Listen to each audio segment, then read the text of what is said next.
Pedimos gracia y misericordia, que tu reino venga, interven. Números 21, estamos aí avançando e caminhando na pregação expositiva dos textos. Ainda no capítulo 20, quando nós estudamos esse texto, do verso 14 ao verso 21, nós encontramos aqui o pedido de Moisés, pedindo que o povo edomita deixasse o povo israelita passar pelas suas terras em direção à terra de Canaã. Os edomitas eram descendentes de Esaú, e desde sempre Esaú, os edomitas eram ferrenhos contra o povo de Deus. Esaú e Jacó. Lembra que o Esaú queria matar o Jacó? Então, mesmo que depois houve perdão, mas dessas duas pessoas, desses dois irmãos, surgem dois povos. Jacó é o pai dos israelitas e Esaú é o pai dos edomitas. Em todas as civilizações antigas, o povo edomita foi um dos povos mais terríveis, porque eles não eram nem ateus. Em todas as outras civilizações, nós encontramos muitos ídolos. Depois nós vamos passar algumas imagens e alguns ídolos dos povos que viviam nessa região da Cananéia, os cananeus. Mas o povo edomita nem ídolos eles tinham. Eles acreditavam em nada mesmo. Nada. Mas absolutamente em nada. Eles eram pior que ateus. Nem Deus eles acreditavam e nem ídolos. Era o povo edomita. E o povo edomita não autorizou a passagem do povo de Israel nas terras deles. Não custaria nada. Nada, não custaria nada. Era só passar pelo território de Edom, só passar. Em uma semana, 7 dias, eles seriam passados pelos caminhos e amém. Mas a malignidade do coração desse povo, a malícia, a dureza, fez com que eles dessem a resposta de não. Era um não de ódio, era um não de raiva, de feridas passadas. E essa aqui era uma dor que esse povo carregava lá nos antepassados, nem era uma dor deles. Sabe aquela pessoa que carrega uma dor, uma raiva? Porque lá no tempo do meu trisavô, lá aquele tio lá fez aquilo, e daí vai de geração em geração. As pessoas lá já estão com 50 anos no cemitério, mas a pessoa carrega uma raiva contra aquela pessoa que nem conheceu. Era mais ou menos assim o povo edomita, e a resposta foi não. E o verso 22 até o final, até o verso 29 do capítulo 20, nós vemos aqui a morte de Arão. Por que é que Arão e Moisés tiveram que deixar antes a caminhada? Porque os dois estavam envolvidos ali quando eles praticaram violência contra a rocha. Então, a balança de Deus chega ao dia em que pesou e ela baixou demais. Então a tolerância do Senhor em relação a algumas coisas na vida das pessoas, ela vai indo e vai indo. E o Senhor Deus é rico em misericórdia. Ele é riquíssimo em misericórdia. Mas Deus também, a misericórdia do Senhor não nega o seu atributo chamado justiça. Então chega o dia em que a balança do Senhor, ela chega ao final, e aquele é o dia que a pessoa perde o direito de continuar na história. Foi isso também com Arão e com Moisés. Eram grandes homens de Deus, eram sacerdotes do Senhor, Deus falava através deles, mas ainda com homens e mulheres, grandes homens e mulheres do Senhor, Deus também trabalha com a sua justiça. Então, mesmo que nós somos cristãos, estamos na igreja, dizimamos, ofertamos, lemos a Bíblia, oramos, santificamos, buscamos uma vida de santificação, ainda assim, Deus não nos coloca como um povo privilegiado. Deus não faz acepção de pessoas, mas Deus faz acepção de atitudes. Então chegou o dia em que o Arão teve que deixar o ministério dele. Então nós vemos aqui, a Miriam deixou a história, o Arão deixou a história. E o capítulo 21, nós vamos ler hoje, estudar um pouco do verso 1 até o verso 9. E eu quero explorar alguns temas aqui, que eu tenho certeza que são para os nossos dias. Para a nossa vida, para a nossa casa, para a nossa família e para o nosso entendimento teológico das escrituras evangélicas. Verso 1 até o verso 3.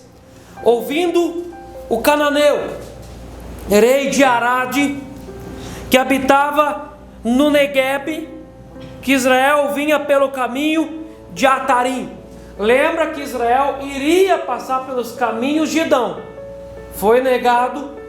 Então é muito importante a gente entender e canalizar, internalizar essa informação, para que a gente entenda a segunda parte do texto, do verso 4 em diante. A caminhada foi muito mais difícil, por causa que Edom negou a passagem pelo caminho. Eles passariam por um caminho bonito, não era asfaltado, mas era bonito, era limpo. Mas o outro caminho era muito mais difícil, a caminhada era mais dura. Então por isso que eles passaram aqui pelo caminho de Atarim.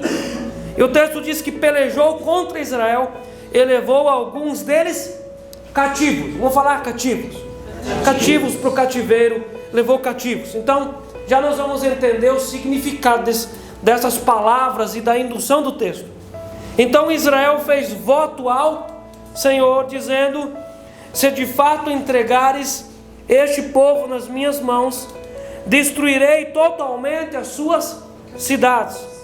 Ouviu, pois, o Senhor a voz de Israel, e lhe entregou os cananeus. Os israelitas os destruíram totalmente, a eles e as suas cidades, e aquele lugar se chamou Horma. Então partiram do monte Hor, pelo caminho do mar Vermelho, a rodear a terra de Edom. Já que não dá para passar pelo meio, tem que rodear, era muitos quilômetros. Porém o povo se tornou impaciente no caminho. O cristão ficou impaciente porque estava demorando muito, e a caminhada era complicada, e o crente ficou, aquela igreja, a igreja de Israel no deserto, ficou impaciente no caminho.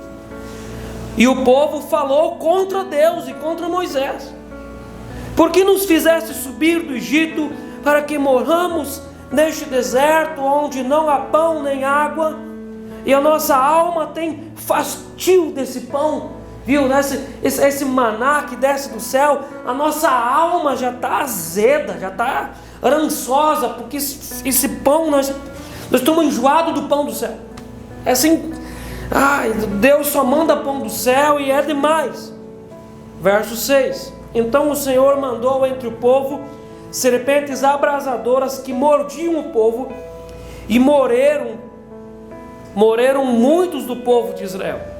Veio o povo a Moisés e disse: havemos pecado, porque temos falado contra o Senhor e contra ti. Ora, ao Senhor que tire de nós as serpentes. Então Moisés orou pelo povo. Sabe, depois de muito eles apanhar, eles já aprenderam duas coisas. Eles aprenderam aqui que eles tinham falado contra Deus e contra o Moisés. Eles já tinham aprendido isso.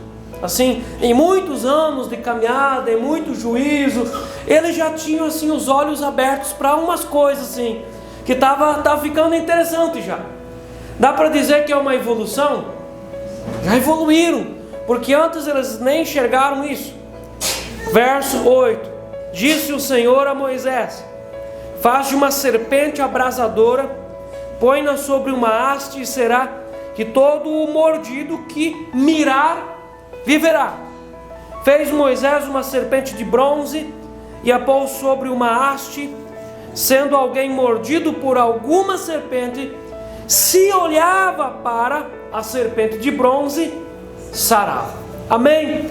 Vamos orar em nome de Jesus. Obrigado, Pai, pela Tua palavra, e eu clamo por clareza, para o Senhor nos explicar essa palavra, pelo entendimento do Teu Espírito, Senhor, abre as portas do mistério do céu sobre nós, para a gente conseguir entender com o coração essa Tua palavra, em nome de Jesus, amém? Amém. E a vida continuou. O povo havia chorado a morte de Miriam. Miriam tinha ido, fazia parte da família pastoral, e o povo tinha chorado, o luto tinha passado, a vida continua. O povo já estava recuperado emocionalmente de chorar a morte de Araão, e Araão era alguém muito influente, era ali uma figura que eles viam todos os dias. Então quando o pastor Arão foi embora, o pastor Arão fez muita falta.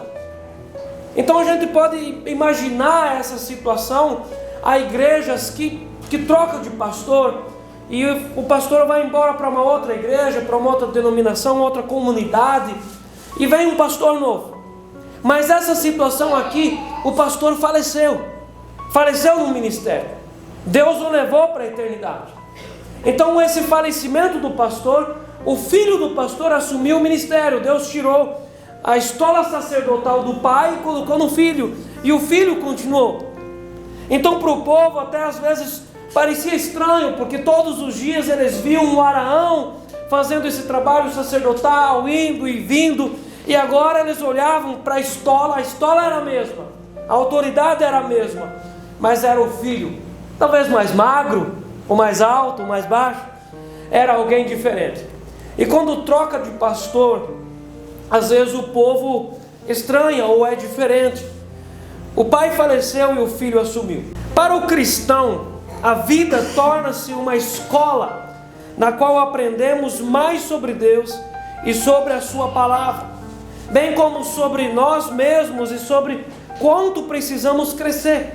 A vida também se torna um ginásio de esportes e um campo de batalha em que devemos exercitar a nossa fé e desenvolver nossos músculos espirituais para que eles se tornem mais fortes, a fim de correr na carreira e lutar a batalha da vida espiritual. Quando nós olhamos o verso 1, ouvindo o cananeu, rei de Arad, então vamos entender o seguinte: nós precisamos entender que uma ação leva sempre a uma reação. A ação do rei edomita de não deixar o povo passar ali pelo meio das suas terras, aonde seria mais fácil e rápido, fez com que eles tivessem que rodear, e automaticamente essa decisão jogou o povo para o caminho em rota de colisão com outro povo. Um dos reis cananeus, o rei de um lugar chamado Arad, que habitava no Negueb, viu que Israel vinha pelo caminho de Atarim, pelejou contra Israel e levou alguns deles cativos. Arad era uma cidade cananeia, localizada a cerca de 40 quilômetros de Hebrão. O exército de Israel passaria a partir dessa data, durante 7 anos, lutar e conquistar as nações da terra prometida. Então Deus estava entregando eles para um novo tempo, aquilo que nós estudamos no culto passado, as estações, o novo tempo. Então agora chegaria um novo tempo em que durante 7 anos o exército teria muitas lutas pela frente. Muitas lutas, conquistando as nações da terra prometida. E Deus precisava dar treinamento militar para o seu exército. E há períodos na nossa vida em que o Senhor nos coloca em treinamentos, em condicionamentos mais difíceis. Nós precisamos orar mais, exercitar mais a nossa fé, nós precisamos arriscar a nossa fé, porque nós vivemos também em períodos que está tranquilo. Assim a gente vai navegando pelas águas boas, e de repente Deus coloca uma tempestade na nossa vida para nos treinar para as lutas. Então a gente precisa remar e lutar. Isso acontece na vida espiritual, esse treinamento espiritual de tempos mais intensos. O Papai do Céu, vendo que o exército do seu povo teria que lutar dali para frente, ele começa a colocar o povo em treinamento de batalha. Na primeira batalha, lá em Horma, Você pode olhar comigo em Números 14, bem rápido. É só folhear um pouco para trás. Nós já estudamos esse texto aqui. No capítulo 14, bem no final, nós vamos ver que o povo foi derrotado em Horma, porque eles estavam em pecado, lembra? E nós estudamos abundantemente aqui, afirmando textualmente, biblicamente, que uma pessoa pode ser abandonada por Deus. E Deus deixou o arraial do povo dele e se retirou, por causa de pecado. Tinha pecado no meio do povo, Deus abriu mão do povo. Isso acontece em diversas vezes na palavra bíblica, para a gente confrontar aquela ideia da hipergraça. Deus nunca te abandonará. A Bíblia mostra que sim. Se a gente abandona Deus, se a gente peca, a gente força a barra, a gente passa o limite, Deus abandonou e deixou o povo. Então, na primeira batalha contra esse povo, esse lugar em Horma, eles tiveram derrota, e uma derrota trágica, muita dor, e muitas famílias tiveram que sepultar o marido e filhos nessa batalha. Então muitas vezes nós temos batalhas na nossa vida e nós perdemos essas batalhas, mas nós precisamos um dia ter essa luta de novo, ou na vida profissional, ou na vida financeira, ou na vida da nossa casa, alguns confrontos espirituais. Então as pessoas às vezes perdem as batalhas, mas não é só perder. Vai chegar um dia em que o Senhor vai colocar você de novo para lutar. Então se passaram algum tempo, alguns anos, e o Senhor de novo trouxe o seu povo, por meio de vários caminhos, de volta para essa mesma luta que eles tinham perdido antes. E Deus treina o seu exército. Na primeira batalha contra Horma, os israelitas perderam a batalha, mas agora os tempos tinham mudado e eles precisavam lutar de novo. Então aquela batalha, aquela luta que você lutou uma vez, que você perdeu, de repente Deus vai colocar você de novo para batalhar essa luta. Às vezes as pessoas perderam uma batalha, elas se assentam e elas entendem: não, está tudo tranquilo, porque eu não vou mais precisar, estou sossegado. Às vezes Deus vai colocar você de novo para lutar aquela batalha.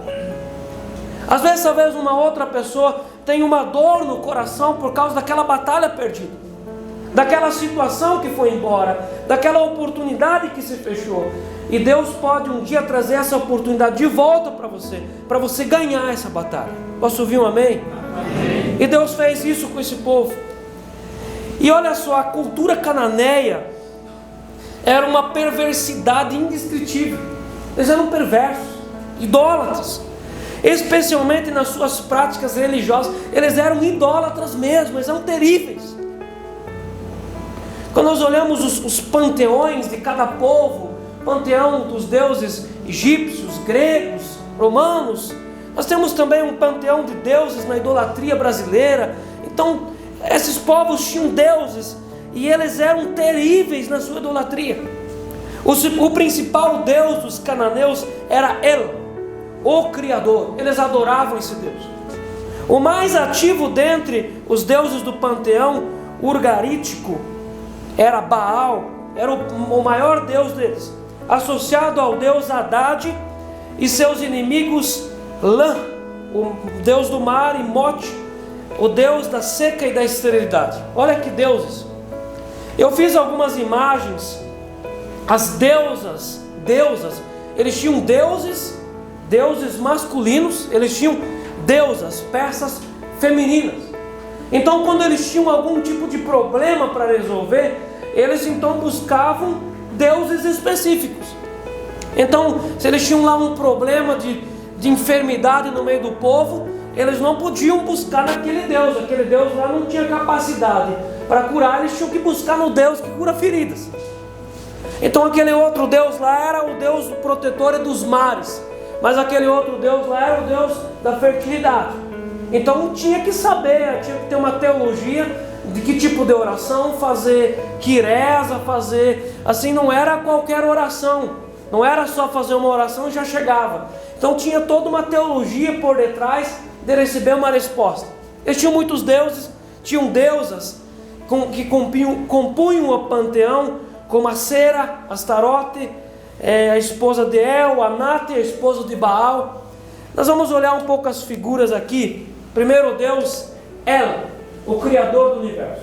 Eu escolhi essa figura estrategicamente por causa da escrita dela. Bem embaixo a gente pode ver o Garit Esther. A gente chama essas pedras esculpidas de estelas. Quando nós estudamos lá a saída do povo do Egito, nós também estudamos um achado arqueológico que um egípcio tinha marcado uma estela, uma pedra, tinha escrito na pedra sobre as pragas. Então o mundo antigo é cheio dessas pedras esculpidas. Essa aqui é uma estela de 1400 antes de Cristo, e essa pedra ela está no Museu Nacional de Alepo, na Síria. Então essa aqui é uma figura do Deus El. E eles adoravam o Deus El. Ele era um dos maiores deuses, o mais poderoso. Ele tinha uma carga maior de poder, ele podia fazer umas coisas a mais. Então, em toda a terra cananeia, toda aquela geografia, predominava El, das praças públicas, seus postes ídolos, El. O próximo Deus é Acera, co-criadora do universo. Pode passar? Isis, Ra e El. Também, essa é uma figura de El. Pode passar a próxima figura?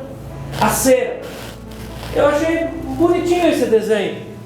Acera. Então essa era a deusa que eles adoravam, que era a co-criadora do universo. Então El era o marido, é um deus marido, e Acera era a deusa esposa de El. Então eles dois eram os criadores do universo. O terceiro deus é Baal. Baal. E esse deus Baal com seus Baalins, quantas vezes nós vamos ler nas escrituras de Reis e Crônicas, o povo de Israel tinha levado esse Deus para dentro do templo, inclusive. Quanta batalha que o profeta Elias passou por causa de Baal. E Baal era um Deus de bronze, e eles colocavam fogo nos pés desse Deus. Ele tinha os braços encurvados, e eles sacrificavam o primeiro filho da família. Nascia menino, era sacrificado para o Deus Baal. Então esse Deus Baal era terrível. Você imagina as castas demoníacas que operavam e infiltravam por detrás desses deuses. Então quando as pessoas estão ali no jogo do videogame, nos desenhos animados, essas castas estão por detrás desses desenhos. Esses deuses são trazidos sempre de novo para o desenho. Por isso que a criança fica bloqueada, ela não entende às vezes as coisas da escola. Às vezes aquela criança que está ali na frente do desenho não entende as coisas espirituais de Deus, porque ela está com contato com demônios e espíritos malignos. E esse aqui era também um dos deuses principais da terra dos cananeus. Eu peguei essa figura porque ela tem ali, ela representa o pai colocando o seu bebezinho nos braços de Baal para ser queimado. E quando eles faziam uma construção, eles também sacrificavam um filho mais velho da casa para começar a construção, para fazer uma pedra fundamental. Então eles faziam tudo isso ali na Cananéia. Eles também tinham um deus chamado Ram, ou Ram, pode passar, que era a deusa dos mares. Então qualquer alguém que ia viajar com um navio, ele precisava fazer as orações para a deusa Ram. Era a deusa dos oceanos. E essa deusa, ela morava nas águas, tanto no oceano como nos rios. Era mais ou menos a Iemanjá do panteão brasileiro. Então ela cuidava das águas. Eles adoravam essa deusa. O deus Mote, pode passar, que era o deus da morte. Talvez a gente já tenha visto em algum lugar essa figura, uma figura mais modernizada, mas era o deus da morte, o deus do submundo da morte. E eles adoravam esse deus, eles faziam culto a esse deus. E todos esses deuses, eles exigiam sacrifícios humanos. Eles derramavam sangue dos seus filhos, eles derramavam sangue de animais, eles faziam culto com sangue. A próxima deusa que os povos cananeus adoravam era Anat. Essa deusa era a deusa da fertilidade. Então os povos eles faziam cultos para esse deus por causa da fertilidade dos animais. Quando acontecia um casamento, eles faziam o casamento em sacrifício a Anat, para que aquele casal tivesse muitos filhos. Era a deusa da fertilidade, do amor sexual, era a deusa da caça e da guerra. Por isso que essa deusa tem uma proteção de guerra. Ali era a deusa da guerra. Pode passar mais um pouco? Essa é a Anat também. É uma figura mais moderna de Anat. Ela tem ali uma espada. Daquele período era a deusa da guerra. Mais uma figura. Amém? Estátua da deusa Anat, de 4,5 mil anos, encontrada por um agricultor em Gaza. Então só a cabecinha da Anat. O resto já tinha ido. Mas é interessante que esses achados arqueológicos, eles mostram que de fato aconteceu tudo isso.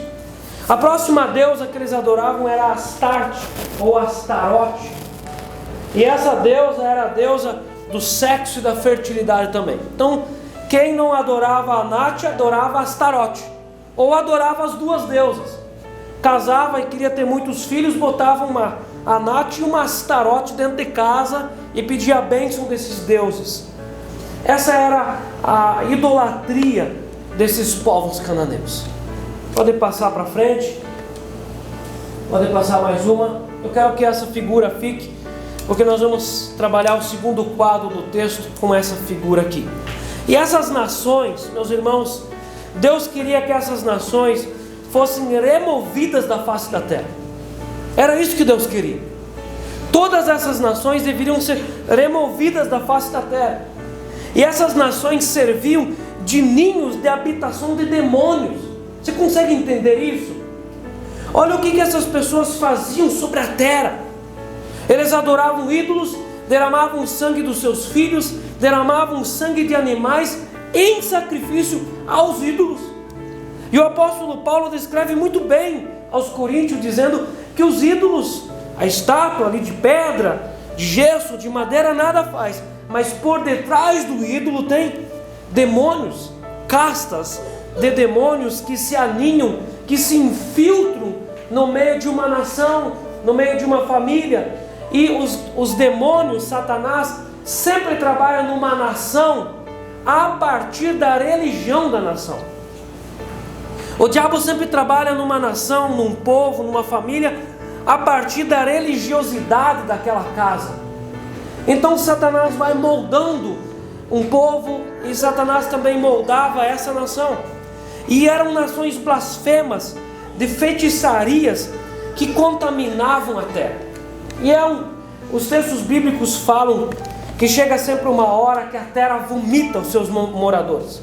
A terra vomita o seu povo, porque a terra está contaminada com tudo aquilo. E a terra estava contaminada com esses povos. Estava contaminado. Então os dias estavam contados, e Deus usaria o seu povo para limpar a terra, porque aqueles povos precisavam ser removidos da face da terra. E no verso 1, eu vou ler todo ele para a gente olhar só a segunda parte. Ouvindo o cananeu, rei de Arad, que habitava no Neguebe, que Israel vinha pelo caminho de Atarim, pelejou contra Israel e levou alguns deles cativos. E o povo de Israel, alguns deles foram levados cativos para essa terra da idolatria. Eles foram levados cativos para esse povo. Então isso aqui tem um significado espiritual. Isso aqui tem um significado, um entendimento espiritual sobre isso. Ser levado cativo para um povo de idolatria.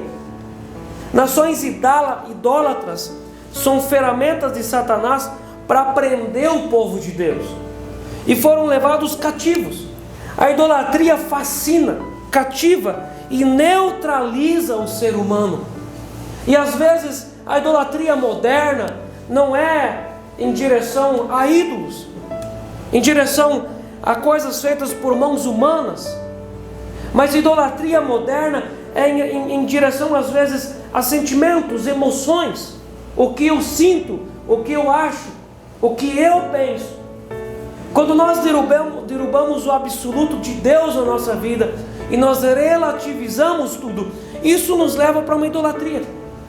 Quando nós saímos de Deus e nós vamos para os nossos sentimentos, para as nossas escolhas, o nosso coração é o nosso Deus, nossa vontade é o nosso Deus, e nós começamos a dominar todas as coisas a partir do nosso desejo.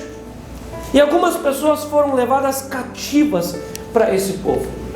Meus irmãos, quantas crianças são cativas do videogame, do jogo de celular?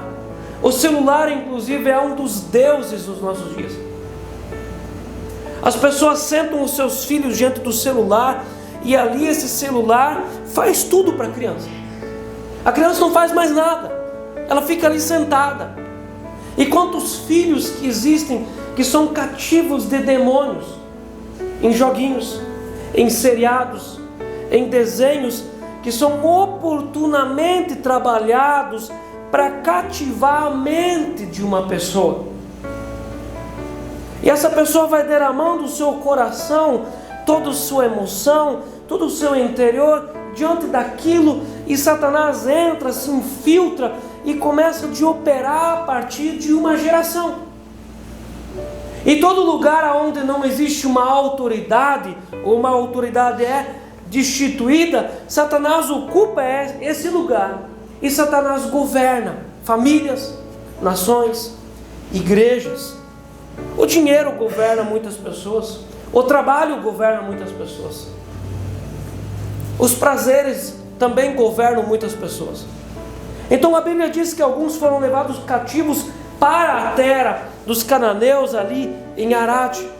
O verso 2: então Israel fez voto ao Senhor, dizendo, eles fizeram voto. O povo de Deus fez um voto com Deus. Eles lembraram que da primeira vez eles perderam a batalha contra aquele povo. Então a segunda vez teria que ser diferente. Então como avançar em direção a um assunto em que eu já fui perdedor? Como avançar em relação a uma área que eu já perdi várias vezes, eu saí derrotado, acabado? Como avançar em direção a uma área que eu até de repente tenho traumas ou medos? E eles fizeram um voto com Deus. Eles fizeram um voto com o Senhor. O povo fez um voto para que se cumprisse a vontade do Senhor. E a vontade do Senhor era que esse povo fosse eliminado da face da terra e que o povo de Deus seria colocado sobre aquele lugar. Essa era a vontade do Senhor. Então quando nós vamos fazer um voto com Deus, nós precisamos cuidar para que esse voto não vá contra a vontade de Deus. Ou às vezes até pedindo para Deus abençoar o nosso pecado. Oh, Deus abençoa o meu pecado. Eles fizeram um voto para que a vontade de Deus se estabelecesse. Eclesiastes 5, verso 4, o texto diz assim: quando a Deus fizeres um voto, não tardes em cumpri-lo, porque Deus não se agrada de tolos. Cumpre o voto que fazes. Faz um voto, então cumpre. Se fez um voto, nós vemos que Deus age por meio da atitude de alguém fazer um voto. Nós temos na Bíblia pessoas que fizeram um voto e Deus agiu, mas depois que Deus agiu, cumpre o seu voto. Cumpre o seu voto. E a igreja de Jesus é o único povo na terra que possui autoridade para resgatar pessoas das mãos de demônios. A única autoridade. O Banco do Brasil não tem essa autoridade. Sicredi não tem essa autoridade. Nenhuma financeira tem essa autoridade. Nem a prefeitura tem essa autoridade. Nem o Exército do Brasil tem autoridade. Nem o grupo de choque tem autoridade de entrar numa casa, de entrar numa vila, de entrar numa família e saquear, tirar as pessoas das mãos de Satanás e dos demônios. Mas a igreja tem essa autoridade. Então o único povo que tinha autorização para entrar lá em Arad e resgatar os cativos era o povo de Deus. E nós somos o povo de Deus. Nós precisamos crer e nós precisamos confiar nessa autoridade que Deus deu para a gente. Quantas vezes os pais são assim tão murchos, tão enfraquecidos diante de situações que filhos às vezes se tornam idólatras. Outras vezes que filhos vão para a direção de se tornar ateus. E os pais às vezes são tão enfraquecidos, eles ficam ali, é que não tem o que dizer, não tem o que fazer. Mas esse pai e essa mãe que tem autoridade espiritual, às vezes são as únicas pessoas autorizadas por Deus para entrar lá, tirar essa pessoa e restabelecê-la no lugar onde ela estava antes. E a igreja tem essa autoridade. Meus irmãos, os pais não podem simplesmente deixar os seus filhos escorregar por entre os dedos e se perderem nos caminhos dos demônios, no caminho da idolatria, no caminho desse mundo. Nós precisamos ser atentos, nós não podemos ser assim, como uma pessoa que não enxerga direito as coisas. Então tiveram que entrar lá para buscar os cativos, e Deus deu a Israel vitória sobre o inimigo, e o povo cumpriu a sua promessa.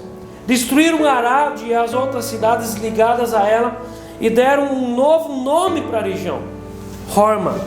O texto vai dizer no verso 2 em diante: então Israel fez voto ao Senhor, dizendo: se de fato entregares esse povo nas minhas mãos, destruirei totalmente as suas cidades. Ouviu, pois, o Senhor a voz de... Deus ouviu a voz de Israel. Deus ouviu. Meus irmãos, não tem nada mais precioso do que Deus ouvir a nossa voz. Nós podemos fazer uma oração muito linda, muito bonita, mas se Deus não ouvir a nossa voz, isso é profundamente entristecedor. E nós precisamos estar perceptíveis a essa voz, porque nós entendemos quando Deus está ouvindo a nossa voz ou quando a palavra volta. Por isso que de uma forma tão clara o Moisés pôde escrever aqui no texto e anotar, e Deus ouviu a voz. Deus ouviu, porque eles fizeram um voto e Deus ouviu. Ouviu, pois, o Senhor a voz de Israel, e lhe entregou os cananeus. Você entende que quando Deus entrega algo nas nossas mãos, então nós podemos conquistar. Se alguma coisa não está entregue nas nossas mãos, nós podemos bater nessa porta, nós podemos usar todas as forças humanas e não vai acontecer. É necessário que o Papai do Céu nos entregue um diploma, um curso.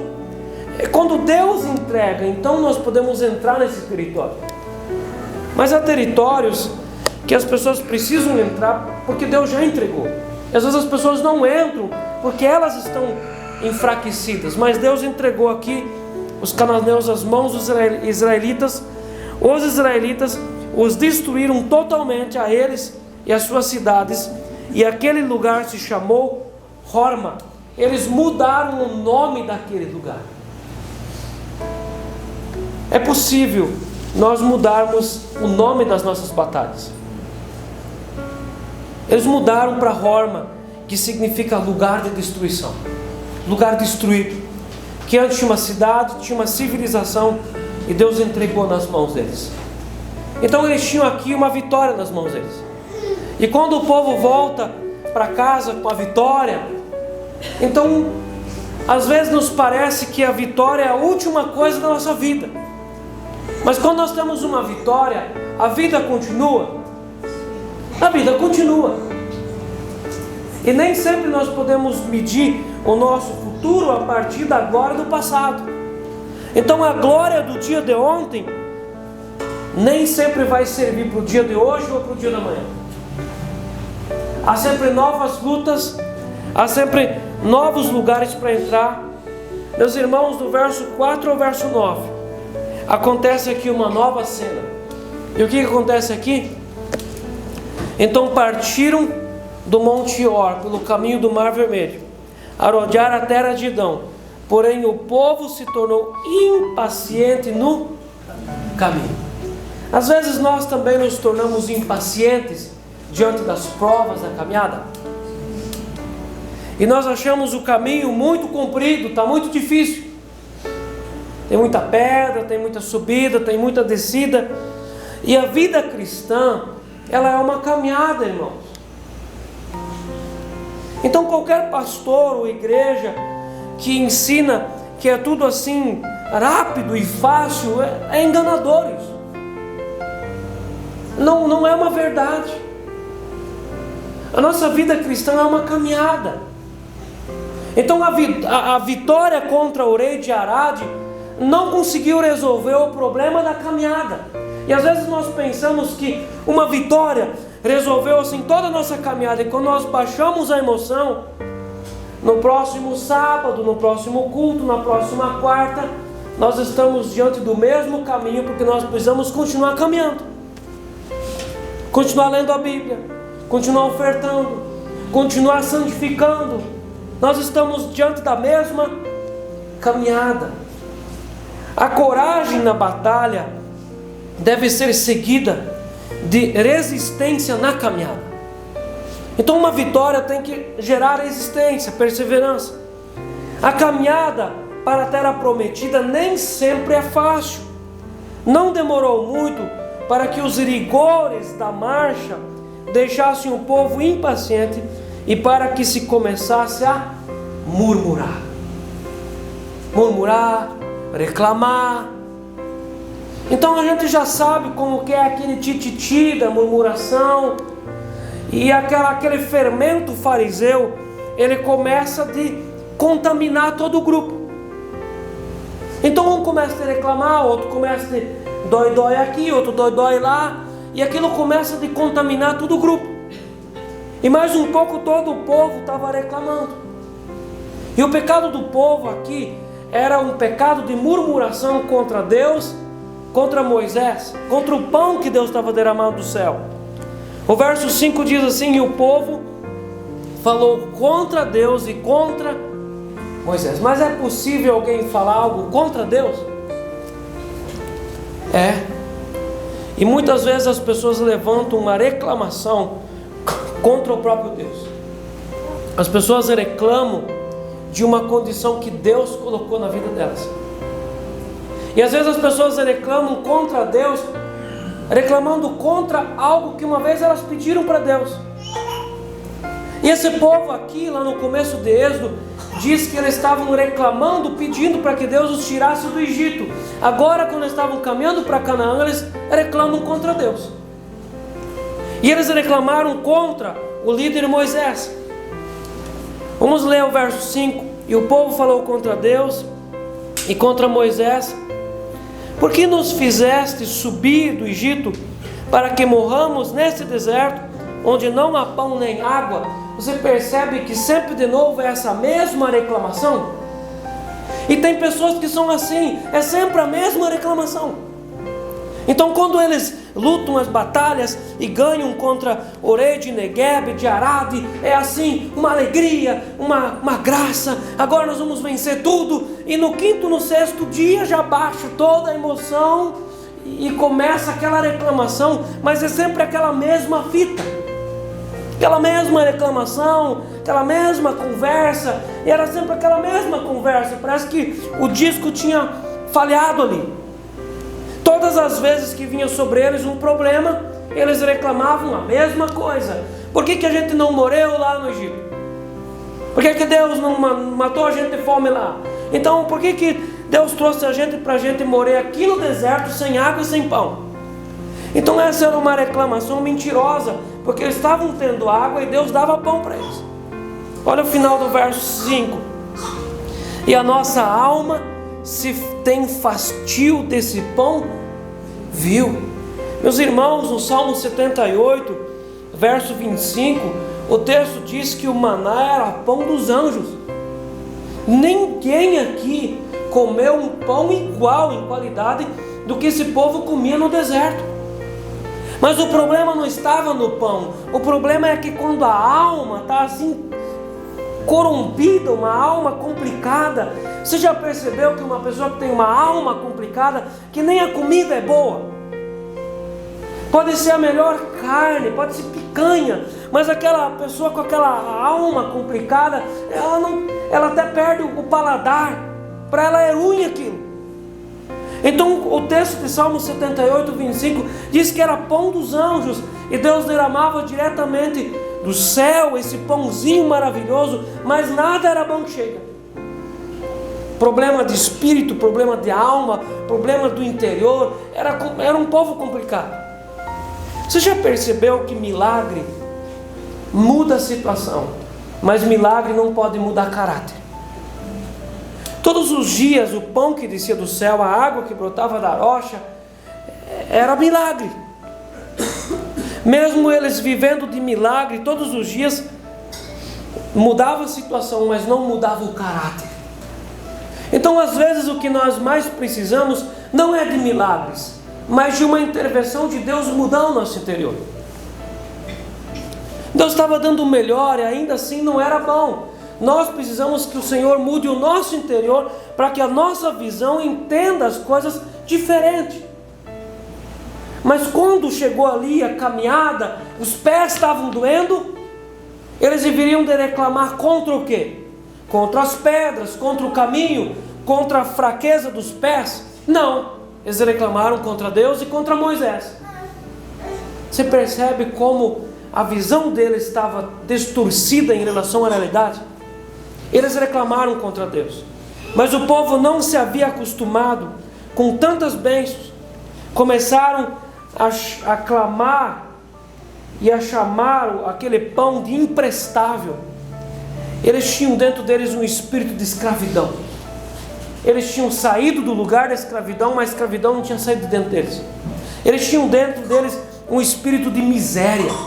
Eles tinham do bom e do melhor, mas eles ficavam debaixo de um espírito miserável, reclamando. E a palavra de Deus é o pão do céu. Mateus 4,4 e Deuteronômio 8,3. Não só de pão o homem viverá, mas de toda a palavra que vem de Deus. A palavra de Deus é o pão do céu. O verso 6. Então o Senhor mandou entre o povo serpentes abrasadoras que mordiam o povo, e morreram muitos do povo em Israel. O que o Senhor mandou? O que Deus mandou para dentro do povo, do arraial, da igreja? Serpentes. Quando nós estudamos as serpentes brasileiras, nem todas têm capacidade de inocular veneno. Nem todas. Mas quando nós estudamos as víboras e as serpentes dessa região do mundo, as serpentes do deserto, todas elas são extremamente venenosas, com neurotoxinas. Então esse veneno é inoculado dentro da pessoa e ela arde, é terrível, um ácido. E esse veneno mata a pessoa. A palavra abrasadoras é a tradução do termo hebraico saraf. E saraf significa queimando. Quando aquele veneno entrava, era inoculado na corrente sanguínea das pessoas, aquilo queimava elas, era terrível.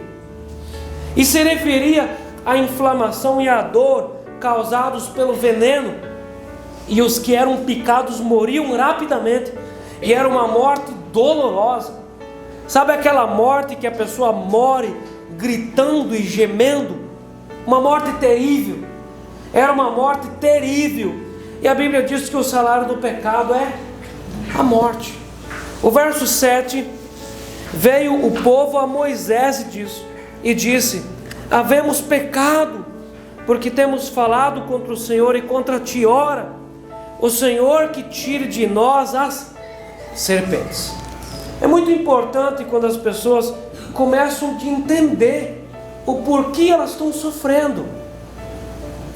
Você está entendendo isso? Amém? Então quantas vezes nós vemos as pessoas se batendo naquele sofrimento, naquela dor, naquele drama, e às vezes até a gente teria vontade de ajudar, aconselhar, mas é assim, é melhor que a pessoa enxergue sozinha. Já passou isso? Então quantas vezes aqui nesses textos Deus derrama juízo no meio do povo, e as pessoas nem enxergam o porquê que Deus derramou juízo. Mas agora estava abrindo o entendimento deles. E eles estavam entendendo que por causa da murmuração, Deus tinha mandado serpentes para o meio do povo, para o meio da igreja. Então esse entendimento, ele é muito precioso na nossa vida. E quando nós entendemos claramente o que está acontecendo e nós admitimos, nós temos chance de ir no lugar certo buscar ajuda. Então há aqui uma confissão pública de pecado. O texto em 1 João 1,9 diz: se confessarmos os nossos pecados, Ele é fiel e justo para perdoar os nossos pecados e nos purificar de toda injustiça. Mas tem que haver uma confissão. Em Provérbios capítulo 28, verso 13, o texto diz: quem esconde os seus pecados não prosperará, mas quem confessa o seu pecado e abandona o pecado encontra misericórdia. Olha só, inclusive há caminho fechado para aqueles que não confessam, escondem o pecado. A pessoa coloca o pecado debaixo de um tapete muito grande, constrói uma fortaleza em cima, e ela diz: isso aqui nunca alguém vai saber. E o texto diz que quem esconde o seu pecado não prospera, não vai para frente, a porta fechada. Israel havia murmurado e se rebelado várias vezes, em outras ocasiões, e dessa vez eles admitiram: nós pecamos contra Deus. É da mesma forma como o Natan foi enviado para a casa de Davi, contou uma história para o Davi quando ele estava em pecado, e o Davi disse: pequei contra o Senhor somente. Então admitir essa questão do pecado, isso requer da gente um entendimento espiritual muito refinado. Amém? Vida com Deus, contato, entendimento e admitir as coisas. Nós não somos perfeitos, nós somos pecadores, gente. Então é muito melhor quando nós somos acometidos por uma dor, a gente dizer: eu pequei, é juízo. É muito melhor, mesmo que eu nem às vezes não entendo por que eu estou sofrendo, mas é muito melhor eu dizer: eu estou debaixo de juízo, do que eu dizer: não sei o que aconteceu, acho que é injustiça, Deus está me provando. É muito melhor eu dar o braço a torcer e entender: Deus está me tratando, do que eu me revoltar contra aquilo. Porque quando eu admito, então há possibilidade de cura. E quando o povo chegou diante de Moisés e admitiu, então no final do verso 7, então Moisés orou pelo povo.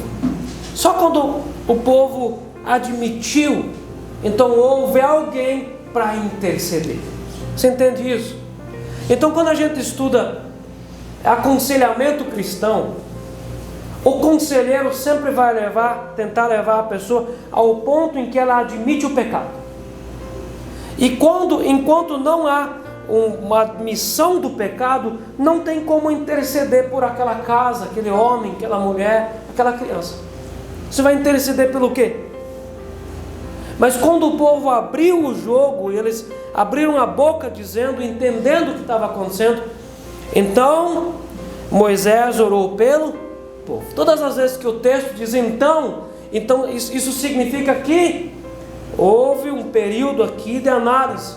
Então Moisés orou pelo povo. Verso 8: disse o Senhor a Moisés: faz de uma serpente abrasadora, põe-na sobre uma haste, e será de todo mordido que a mirar viverá. Fez Moisés uma serpente de bronze.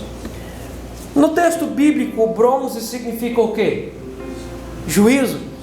Por que é que essa serpente, essa cobra, teria que ser de bronze?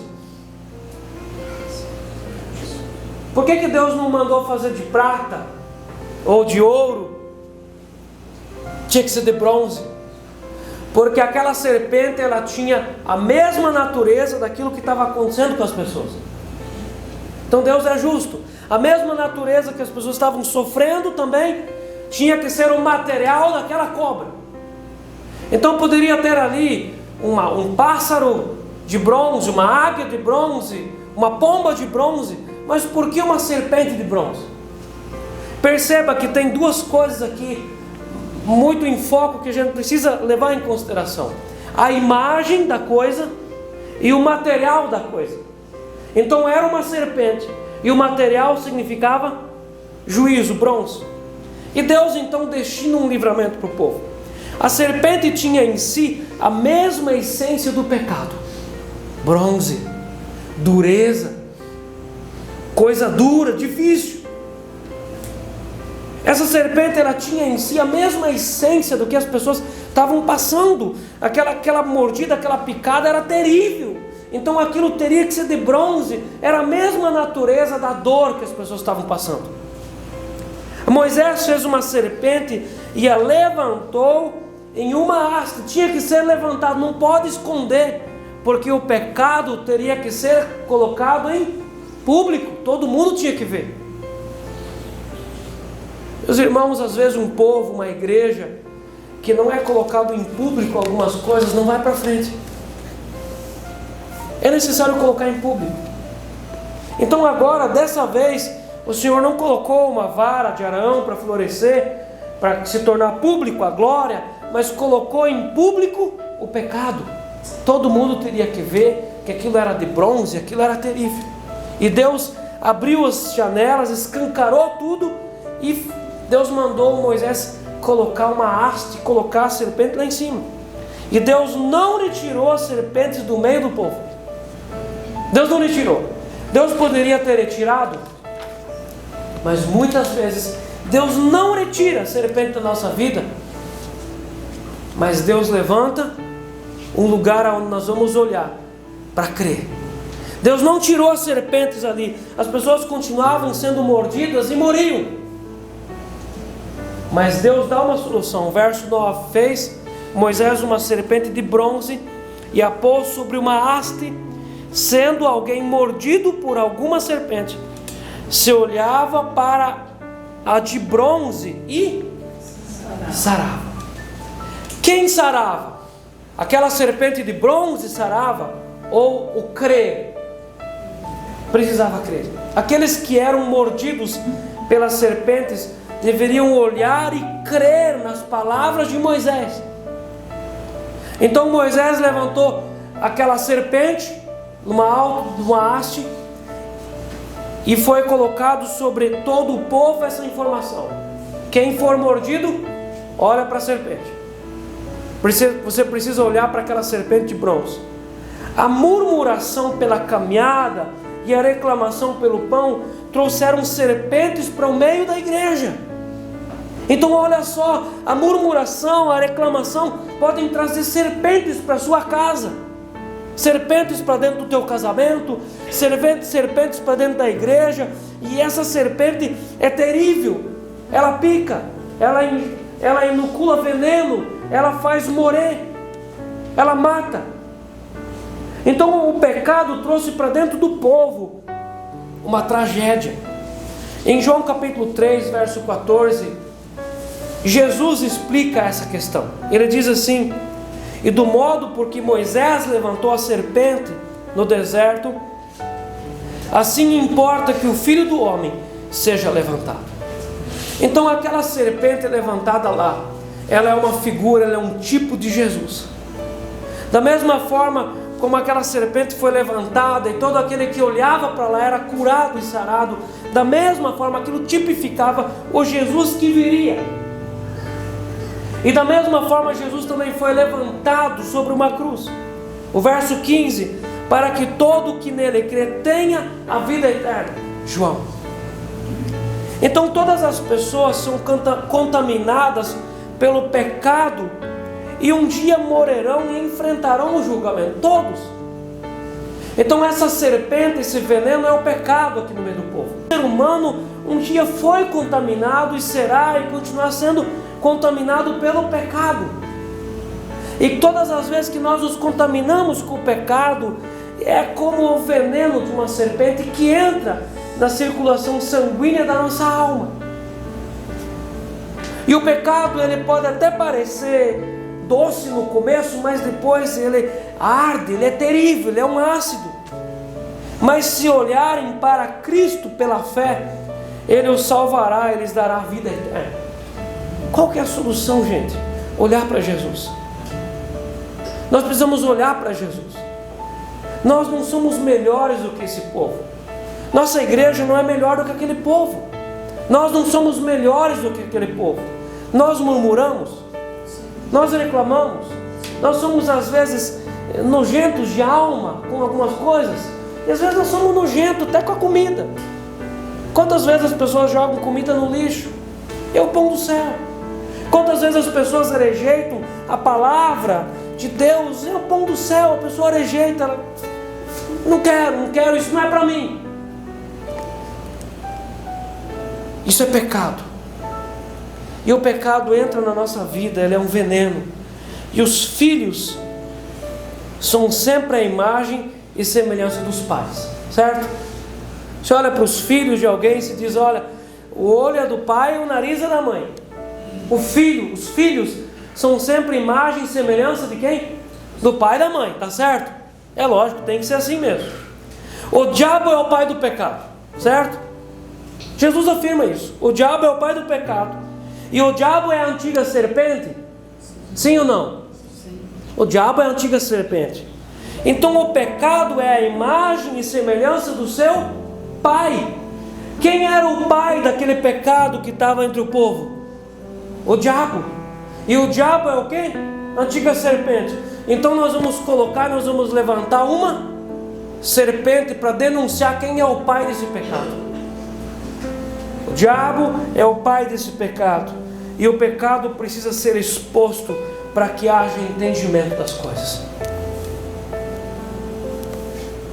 Então a cura, quando aquilo foi apertado para fora, eu acredito que havia muitas pessoas ali, às vezes ignorantes, e diziam assim, eu não vou olhar para essa haste eu não acredito nisso, e moriam.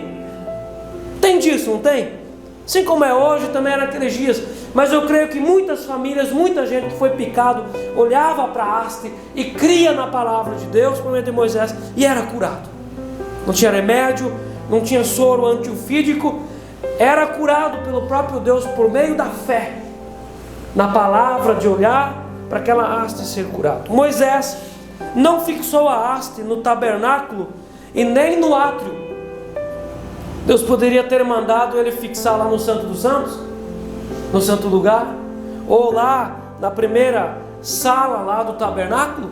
Poderia, mas Deus não mandou colocar nem nesses lugares, pois ninguém é salvo por guardar a lei. Nós não somos salvos por guardar a lei. A lei, ali o sacrifício podia salvar da picada da serpente? Não, nem livrar do veneno da serpente. A serpente era a única cura, a serpente de bronze era a única cura, assim como Jesus é a única cura para a igreja, e ninguém podia olhar por uma outra pessoa. Você imagina se o marido fosse picado pela serpente, a mulher olharia para a serpente e o marido era curado? Não. Quem era picado, essa pessoa teria que olhar. A mulher era picada, ela tinha que olhar. Então, da mesma forma, a salvação é individual. A confissão de pecados é individual. A santificação é individual. O marido não pode se converter pela esposa, a esposa não pode se converter pelo marido. A cura do pecado é individual. A nossa caminhada com Jesus, ela é individual. E cada um de nós precisa olhar para a cruz todos os dias. E a boa notícia é que Jesus já foi levantado em nosso lugar. Ele já foi levantado. A cura já foi colocada sobre os povos. E o veneno da serpente não pode mais neutralizar nossa vida. Esse texto aqui é um texto muito vivo. Ele é um texto messiânico. E ele é a anunciação de que Jesus já pisou a cabeça da serpente. O diabo não tem mais autoridade sobre a nossa vida. Nós já entramos no território do inimigo e já tiramos os cativos. Nós temos essa autorização. E nós também temos o antídoto, o remédio, para que quando nós somos atingidos, nós também somos curados. Em nome de Jesus. Amém. Amém. Eu quero orar com você. E eu creio que o Senhor deve ter trazido algumas imagens, algumas coisas diante de você nessa noite, e que você deve orar. Em nome de Jesus, eu quero te agradecer, meu Pai, porque o Senhor tem trazido luz para os nossos olhos nessa noite sobre essa palavra. Obrigado, Senhor Deus, pelo entendimento que o Senhor tem derramado aqui nessa noite, em relação à idolatria, em relação às imagens cananeias que existem hoje ainda no meio da mídia, no meio do povo, esse espírito cananeu que ainda existe no meio, às vezes, das igrejas. Obrigado, Senhor Deus, que o Senhor nos trouxe transparência nesse entendimento. Eu também te agradeço, Pai, que o Senhor nos deu graça da gente entender sobre a murmuração, sobre o veneno, sobre a serpente que entra no meio da igreja, da família, do casamento, quando existe murmuração e quando existe reclamação contra o Senhor, contra os líderes, contra o pão do céu. A serpente se infiltra. E obrigado que o Senhor nos deu a entender que quando alguém é machucado, ferido pela serpente, há remédio, antídoto contra o pecado em Jesus Cristo. Obrigado, Senhor Deus, pela Tua palavra e pelo Teu Espírito que nos ensina todas essas coisas. Em nome de Jesus. Amém. Amém. Amém.